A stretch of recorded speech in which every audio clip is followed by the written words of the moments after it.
Bonjour et bienvenue dans cette nouvelle vidéo. Dans cette nouvelle vidéo, nous allons essayer de voir les fonctions très utiles que vous pouvez utiliser en Excel. Je pourrais appeler ça les fonctions de base que vous pouvez utiliser en Excel qui vont beaucoup vous aider lorsque vous allez commencer à traiter des données en Excel. Et grâce à ces fonctions vraiment utiles et des bases d'Excel, je crois que ça va beaucoup vous aider. Alors si vous n'êtes pas encore abonné à la chaîne, n'hésitez pas à vous abonner à notre chaîne YouTube et également cliquer sur la cloche des notifications pour recevoir toutes les nouvelles vidéos, mais aussi de partager cette vidéo. Ne regarde pas seulement la vidéo, n'hésite pas à t'abonner, une façon pour toi de nous encourager quoi. Alors, on va donc entamer cette partie. On va essayer un peu de voir les fonctions de base qui peuvent être utilisées ici en Excel. Et je crois que ça va vraiment vous aider. Donc, les fonctions très utiles. Alors, on va déjà commencer. Alors, on va commencer avec la première fonction, qui est une fonction vraiment très importante. C'est la fonction somme. Et commencez toujours par égal. Hein. Si vous avez suivi les vidéos précédentes où j'ai parlé sur Excel et débutant, vous aurez plus de détails. Donc, on commence par égal. Je fais somme. Non, on doit d'abord écrire des nombres. Comme ça, ici, on écrit d'abord des nombres. Je peux écrire par exemple ici 2. Qu'est-ce que j'écris là 2, 1. Voilà. Donc là, je peux écrire des nombres. Par exemple, 2, 12, 43, 55 et 54, voulais-je dire, 31, 23, 12, voilà. On peut écrire ces nombres ici. Alors, il y a la fonction qu'on peut utiliser pour calculer directement donc la somme de tous ces nombres ici. Et c'est cette fonction ici. Donc, vous faites égal, vous faites somme, vous écrivez somme, et vous prenez tous ces nombres, vous sélectionnez tous ces nombres qui sont ici, comme je l'ai fait ici. Donc, si vous avez vraiment suivi les vidéos précédentes, les vidéos des débutants, vous allez voir les procédures que j'ai fait pour les différentes procédures que j'ai proposées par rapport à la somme et comment sélectionner les nombres. Voilà. Et je sélectionne tous ces nombres ici, je fais entrer. Et là, j'ai directement la somme totale des nombres, de tous ces nombres qui sont ici. Donc, même si je modifie par exemple ici un nombre, je mets 66. Si je mets là 66, vous voyez, ça change directement. Si je mets par exemple encore 56 là, donc vous voyez, ça change. Si je mets 22, ça change. Donc ça, c'est la première fonction que vous pouvez utiliser. Alors la deuxième fonction que vous pouvez utiliser, c'est quoi? C'est les produits. Les produits, vous faites juste égal, vous écrivez produit. Donc je prends produit, je sélectionne aussi tous ces nombres ici et je fais entrer. Donc en soi, les produits, c'est la multiplication de tous ces nombres qui sont ici. Donc on va faire 2 fois 12. La réponse que nous avons, on va faire fois 43. Si on trouve encore la réponse, on fait fois 46, ainsi de suite. Donc cette formule aussi peut vous aider lorsque vous avez plusieurs multiplications à faire de certains nombres. Vous pouvez utiliser cette fonction pour pouvoir calculer les produits des nombres qui sont ici, donc multiplier tous les nombres et trouver la réponse. Il y a aussi la fonction min, qui vous permet de trouver les nombres qui est inférieur à tous les nombres, donc les nombres les plus petits. Alors comment faire ça? Vous faites égal, vous faites min, vous sélectionnez la plage des nombres ici. Après avoir sélectionné, vous faites entrer. Et là, vous venez de voir, on vient de montrer le nombre le plus petit dans notre liste ici. Et si vous regardez bien, c'est 2 qui est le plus petit. Il y a aussi moyen de trouver le nombre qui est supérieur aux autres nombres. Et pour faire ça, il faut utiliser quelle fonction? Donc pour utiliser la fonction, on va utiliser la fonction max. Donc j'ai fait égal et puis j'ai fait max. Je sélectionne encore la plage de nombre qui est ici.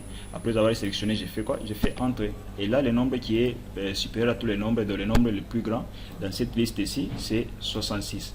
Donc vous voyez un peu avec ces fonctions si ça peut beaucoup vous aider. Vous pouvez également calculer la moyenne. La moyenne, vous faites quoi? Vous faites toujours égal. Vous faites moyenne. Voilà. Après avoir sélectionné moyenne, vous faites quoi? Vous sélectionnez les nombres qui sont ici. Et directement, il va vous afficher la moyenne. Donc vous voyez, la moyenne de tous ces nombres ici, c'est 30. Et si je modifie, si je mets par exemple 20, si je mets 20, vous voyez, il me donne directement la totalité. Si je fais par exemple 78, vous voyez, il me donne la totalité. Donc vous voyez un peu avec ces fonctions ici, vous pouvez vraiment très bien vous retrouver. Il y a d'autres fonctions que nous pouvons encore voir. Je vois ça. J'enlève.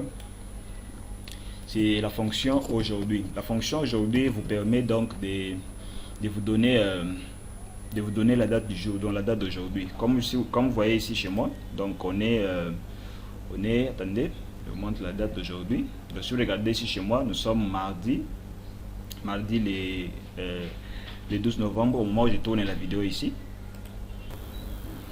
Et pour faire cette fonction, donc j'écris comme j'ai écrit égal, j'écris tout simplement aujourd'hui.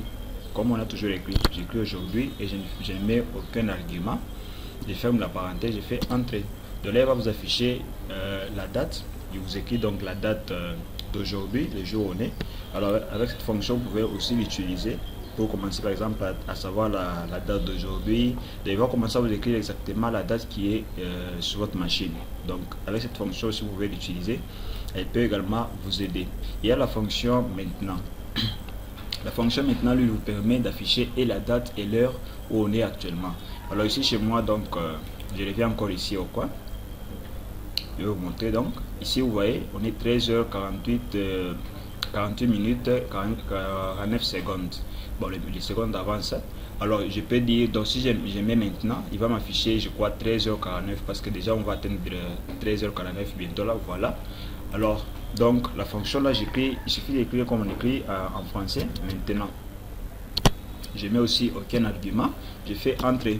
Et quand je fais entrer, il me donne la date. Bon, souvent il donne la date et l'heure. Là, il vient juste de donner la date. Mais si vous utilisez cette fonction ici, vous aurez la date et l'heure au même moment. Donc, c'est souvent cette fonction ici permet de faire ça. Là, il vient de m'afficher la date, mais d'habitude, il affiche la date et l'heure. Donc, cette fonction aussi peut également vous aider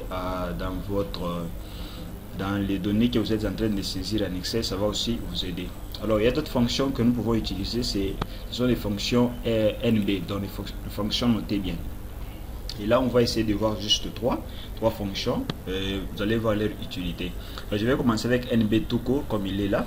Alors, avec la fonction NB permet juste de compter, de pouvoir compter les cellules qui contiennent des valeurs numériques.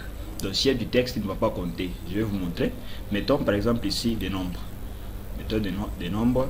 Mettons par exemple 2, 4. Qu'est-ce que j'ai mis ici? Attendez que je fasse. Ah, je comprends. C'est parce qu'on a déjà mis le format date. On met standard. On remet standard. Voilà. Donc, j'ai mis 4. Je fais celui-ci. Je mets 4. Je mets 12. Je mets 11. Je mets 10. Je mets par exemple, je sais pas, 7, 8. Voilà. Alors, avec la fonction NB, qu'est-ce qui va se passer? Il va commencer à compter les cellules là où il y a des valeurs numériques. Mais s'il arrive qu'il n'y a pas de valeurs numériques, eh bien, il ne va pas compter. La valeur qu'on va ajouter qui n'est pas numérique, il ne va pas compter ça. Il va juste compter les cellules qui contiennent des valeurs. Et on va voir comment les faire. Donc, comme d'habitude, je commence par égal. Égal. Je mets NB tout court, tout simplement. J'ouvre la parenthèse. Je sélectionne les valeurs. Donc, vous voyez même des arguments qui me donnent ici valeur 1, valeur 2, ainsi de suite. Alors, je sélectionne les cellules ici. Et puis, je fais entrer. Et là, il vient de compter. Il y a 6 cases qui contiennent des valeurs. Ici, donc, j'ai remplacé la l'une des cellules ici. Si je remplace, par exemple, je mets du texte ici, et bien, donc il ne va pas compter ces textes-là. Par exemple, ici à la place de 11, je mets par exemple, donc n'importe quoi. Je mets par exemple les textes. Et là, vous allez voir, il vient d'écrire 5. Donc là, juste compter les cases qui ont des valeurs numériques. Là, je peux compter ici, donc 1, 2, 3, 4, 5. Donc là, il vient de compter uniquement les cellules qui ont des valeurs. Donc, vous voyez qu'avec cette fonction, vous pouvez compter toutes les cases qui contiennent des valeurs. Et bien, grâce à cette fonction, vous pouvez compter ces cellules-là. Mais si je mets les nombres, vous allez voir qu'il va me donner, qui va afficher, donc, qui va compter ces cellules-là. Voilà. Alors, il y a l'autre fonction, NBVal. NBVal, lui, va nous permettre de pouvoir donc compter les cellules qui ont et les valeurs numériques et les textes. Donc, en soit des chaînes de caractères, il va compter donc toutes les cellules qui sont non vides, pour bien les dire. Donc, toutes les cellules qui sont non vides, donc les cellules qui sont équipées par un nombre, par du texte.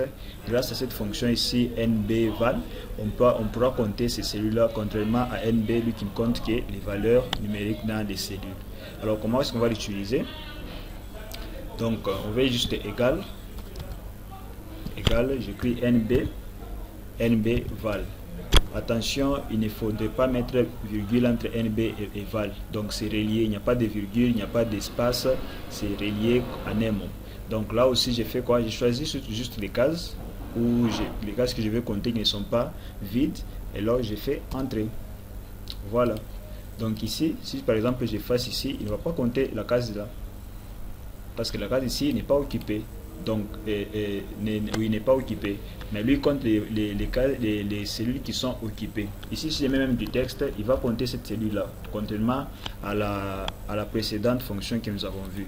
Donc, voilà un peu l'avantage qu'il y a. Donc, celui-ci compte et les valeurs numériques, mais aussi, il compte aussi tout ce qui est texte. Donc, dès qu'il trouve seulement qu'une cellule n'est pas occupée, directement, il compte ces cellules-là. Alors, il y a aussi une fonction là, toujours de NB. La fonction là c'est NB vide. La fonction NB vide permet à ce que vous puissiez compter les cellules qui ne sont pas occupées, donc les cellules qui sont vides. Et comment est-ce qu'on écrit ça? Vous faites juste égal, vous faites NB, vous faites point vide, contrairement à NB val qui n'a pas de virgule. Vous faites ça, vous sélectionnez donc la plage commençant d'ici vers la fin, vous faites entrée. Là, il écrit 0 parce que toutes les cellules ici sont occupées dans notre plage que nous avons choisi ici. Donc, vous allez voir qu'il n'y a aucune cellule qui n'est pas inoccupée. Mais si j'efface par exemple ici, vous voyez, là, il vient de compter. Là, on avait utilisé NB val. Ici, c'est NB vide qu'on vient d'utiliser. Donc, il vient de compter 1. Parce que dans notre image ici, il y a la cellule ici qui est vide. La cellule ici, elle est vide. Et vous voyez vraiment, avec ces trois fonctions aussi qui sont combinées dans NB, vous pouvez donc les utiliser pour pouvoir aussi bien travailler sur vos tableaux, pour pouvoir travailler sur des rapports. Ça pourra beaucoup vous aider. Alors avant que nous puissions terminer, nous allons voir la dernière fonction qui vous sera vraiment utile. Donc j'efface tout ça, ça ne sera pas nécessaire. J'efface tout, j'efface également ça également. Alors ici, la dernière fonction on va voir, c'est la fonction concaténer. Donc ça va permettre de concaténer le contenu des différentes cellules. Donc par exemple, mettons ici, j'écris bonjour. Bonjour. Et puis ici, j'écris à tous. À tous. Alors j'aimerais les combiner dans une cellule. Mettons par exemple dans cette cellule ici. Celle-ci. J'agrandis un peu. Alors, comment est-ce qu'on va faire pour combiner bonjour et à tous? Comment on va combiner? On va faire pour combiner ça dans une cellule. On va utiliser la fonction concaténer ou concatène. Donc, je fais égal. Je fais concaténer. Oh, qu'est-ce que j'ai fait? Voilà, concaténer. Voilà. Et je prends la première case qui est là. Je mets point virgule. Et puis, je prends le texte qui est dans la deuxième cellule. Je ferme la parenthèse et je fais entrer. Donc là, vous voyez, il vient d'écrire bonjour à tous. Bon, comme je n'ai pas mis d'espace, voilà pourquoi c'est écrit ça. On peut mettre de l'espace. Hein. Je peux faire point virgule. Je mets l'espace vide. Espace vide. Je fais point virgule et je fais entrée. Donc vous voyez, il vient de combiner les deux. Bonjour et à tous, il vient de combiner. Donc voilà un peu les fonctions de base ou les fonctions les plus utiles que vous pouvez utiliser ici en Excel. Mais sachez qu'il y a beaucoup de fonctions en Excel. On ne va pas tout terminer aujourd'hui, mais j'ai voulu vous donner les fonctions qui vous seront plutôt très utiles lorsque vous allez commencer à utiliser Excel. Alors je vous invite à vous abonner à notre chaîne YouTube, mais aussi à cliquer sur la cloche de notification pour être informé de toutes les nouvelles vidéos qui seront publiées dans les jours qui viennent. Mais aussi, n'oubliez pas donc de partager cette vidéo à votre entourage, qui eux aussi puissent bénéficier de cette astuce ici Excel, qui pourra également les aider à bien s'en sortir en Excel. Donc sachez qu'il y a beaucoup de fonctions en Excel. Ce n'est pas les seules fonctions que je vous ai montrées ici, il y en a beaucoup et on va les voir au fur et à mesure. Voilà pourquoi je vous invite à ne pas hésiter vraiment à vous abonner à notre chaîne. Alors on se dit ciao et à la prochaine vidéo.